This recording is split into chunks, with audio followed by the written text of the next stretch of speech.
되겠다고 선포하신 이 시대 지도자, 그 영향으로 서울구치소에 불법 보관됐던 윤석열 대통령이 드디어 간주로 돌아왔습니다. 이제 곧 헌재의 탈의 기간으로 건자로 돌아올 것입니다. 5,300만 국민이여 일어나라. 2030 청년이여 일어나라. 목노와 외치시는 분, 국민혁명의 장 자유공 부정선거 진실기면 총괄위원장이시며 강기정 대표자가 지내신 정강훈 목사님을 긴 박수로 모시겠습니다. 자, 사람들 많아. 와, 오늘 또 기록을 세웠습니다. 대한민국의 기록은 인류 역사의 기록입니다. 3.1절 보다가 훨씬 더 많이 모였습니다. 존경하는 5,300만 국민 여러분, 그리고 850만 해외 동포 여러분, 이제 윤석열 대통령은 다음 주에 반드시 돌아올 것입니다. 그러나 윤석열 대통령이 돌아오셔도 국회가 야당이 192석 상태에서는 아무 일을 할 수가 없습니다. 대통령께서 이미 최후 진술에 말씀하시기를 나는 국내 정치는 총리한테 맡기고 트럼프를 만나러 가겠다. 이렇게 말하는 자체는 왜 그러냐?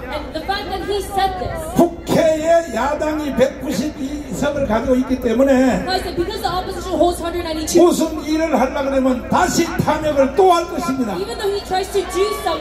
이 모든 문제를 해결할 수 있는 유일한 길은 헌법 위의 권위인 국민 저항권인 것입니다.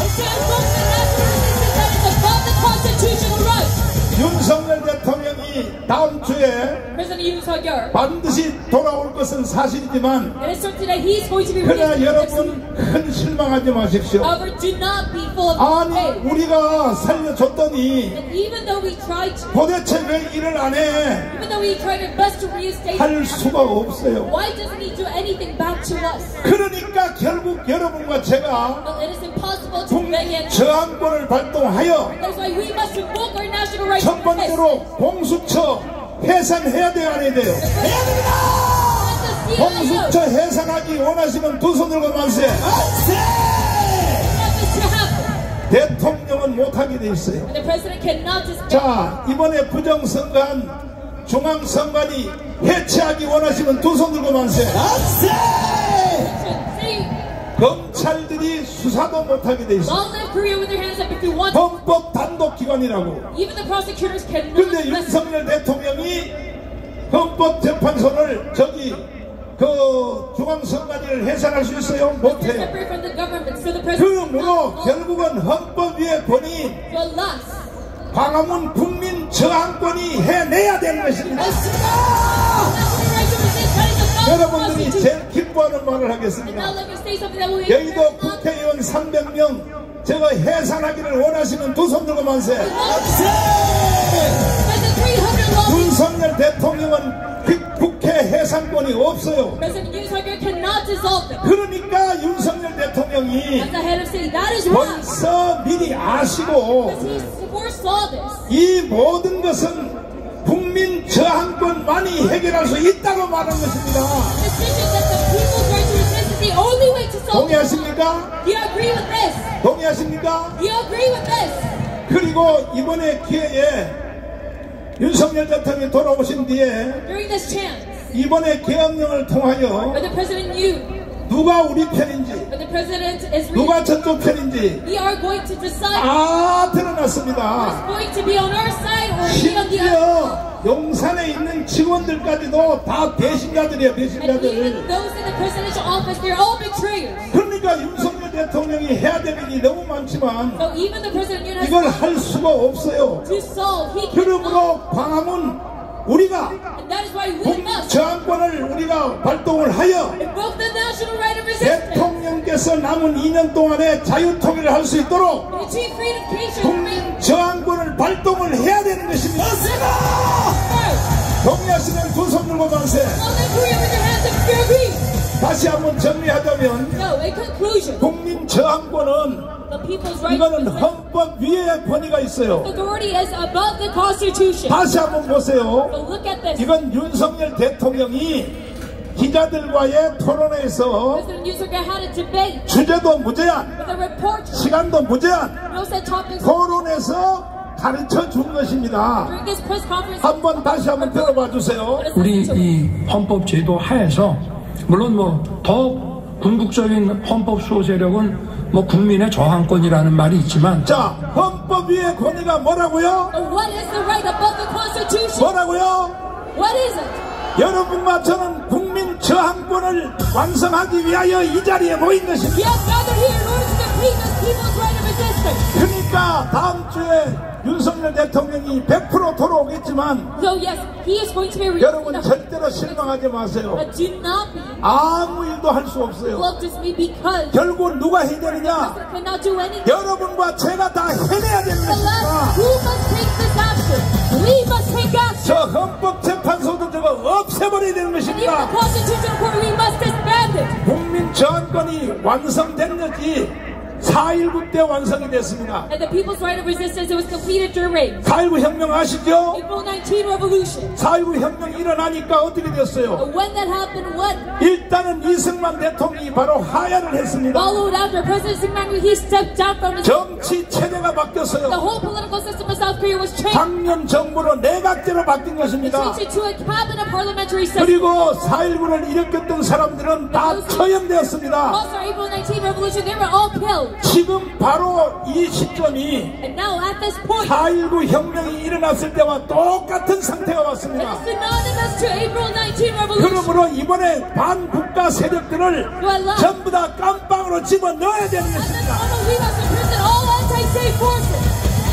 오늘 이 자리에 모인 여러분들을 보니까 내가 지난주에도 선포했지만 국민 저항권은 완성된 것입니다. 그래서 국민 저항, 강화문 국민 저항 위원회를 내가 조직하려고 그래요.